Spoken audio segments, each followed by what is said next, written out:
Hello and welcome to MEELive. I'm Mathilda Mallinson. It's Wednesday, the 15th of April, 2026.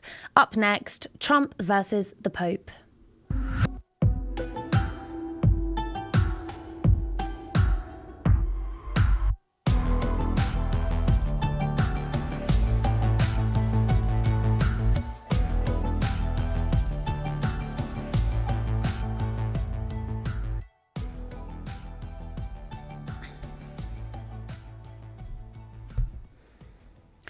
Does Trump think he's the Messiah? The US president posted, then deleted, an AI image appearing to depict him as Jesus Christ.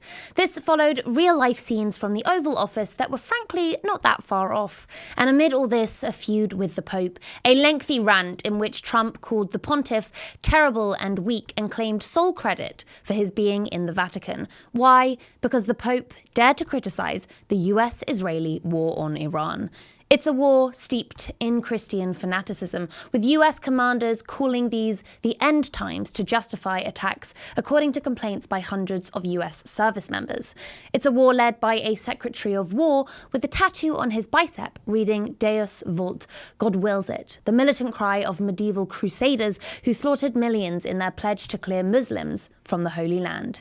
Preaching another type of Christianity, one of peace and interfaith dialogue, is Pope Leo currently touring African nations. And in the wake of the US president's Jesus-like photo, he's issued a fresh warning against tyranny. In a Vatican letter, the Catholic leader warned that democracies without moral values risk becoming either a majoritarian tyranny or a mask for the dominance of economic and technological elites. He did not specify whether he was reflecting on his own country, the USA. One woman who may have a view is Dr. Kristin Du Mez, historian and author of Jesus and John Wayne and the Secret Life of White Christian Women. Kristin, welcome to MEELive. Your first book pledges to explain how white evangelicals corrupted a faith and fractured a nation. So how did white evangelicals corrupt a faith and fracture a nation? Yeah, at the heart of that book, it's a story about a grasp for power. It's a story about a large segment of white Christians in the United States who embraced an idea that they were embattled and that they needed a leader to fight their fights for them, to protect Christianity. And that's how we end up with overwhelming white evangelical support for President Donald Trump. He was seen as God's anointed man who would do their bidding, who would protect their interests over against every other threat, real or perceived. And he would do that ruthlessly if necessary. Kristin, can I just ask you to sit back a little bit so I have a little bit more frame around your face? That would be great. Thank you. Now, you mentioned that white evangelicals are, to a certain extent, very drawn to President Trump. How damaging has his recent episode of perceived blasphemy and this ongoing papal feud been to that support base? It's hard to track precisely at this point. We don't have accurate survey data yet that points to any significant shift in that support, which has remained remarkably resilient for nearly a decade now. Between 7 and 8 in 10 white evangelicals support Trump and his agenda.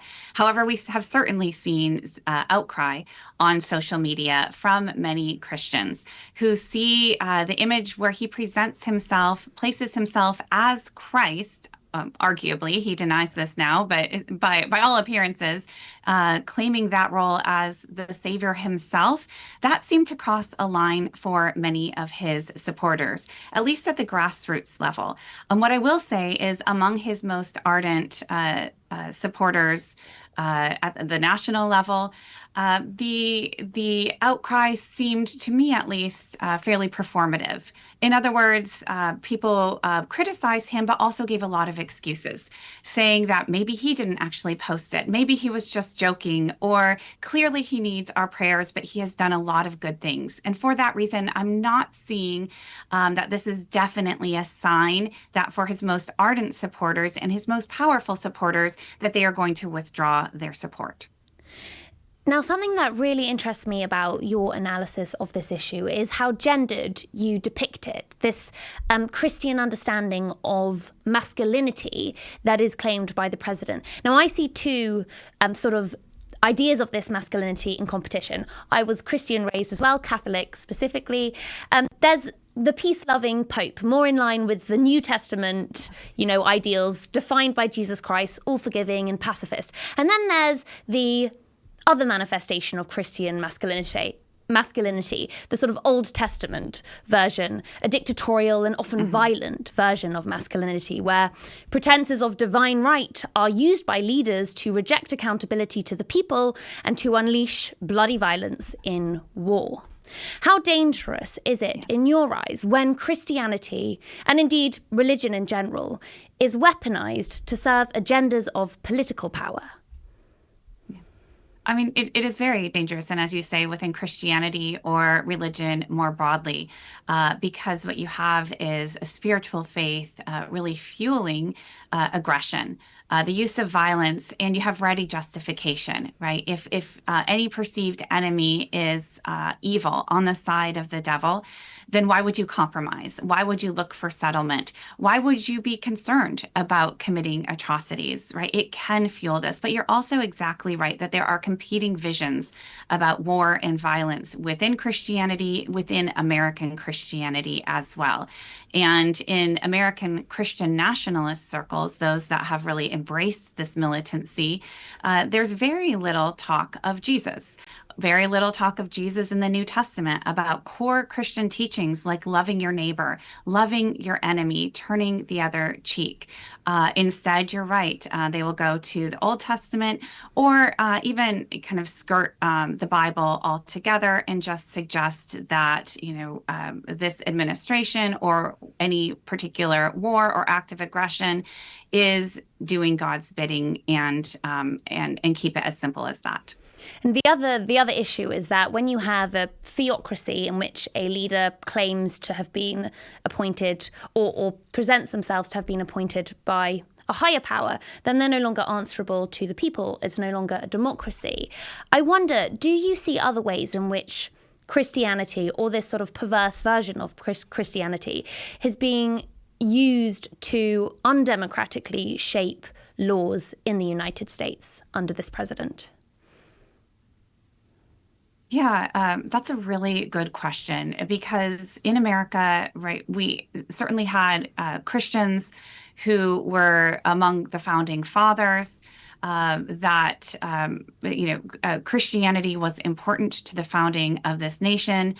At the same time, among Christian nationalists, among right-wing Christians, you have this influence taken to a mythical level, so that this notion of Christian America, some would even go so far as to suggest that the Constitution itself was inspired directly by God. From this, then, they can extrapolate that the Constitution only protects rights that align with their perception of God's will.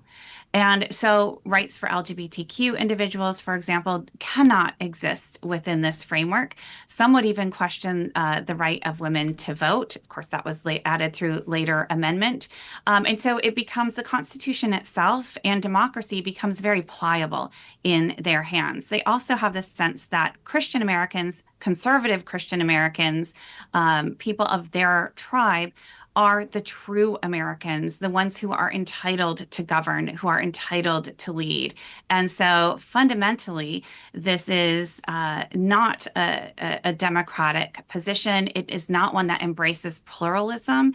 It is one that privileges Christianity and a particular kind of Christianity. Again, this is a contested vision, and that's why many of the debates happening in American politics right now are happening among and between various Christian factions, as well as between Christians and others. Kristin Du Mez, thank you so much for your time.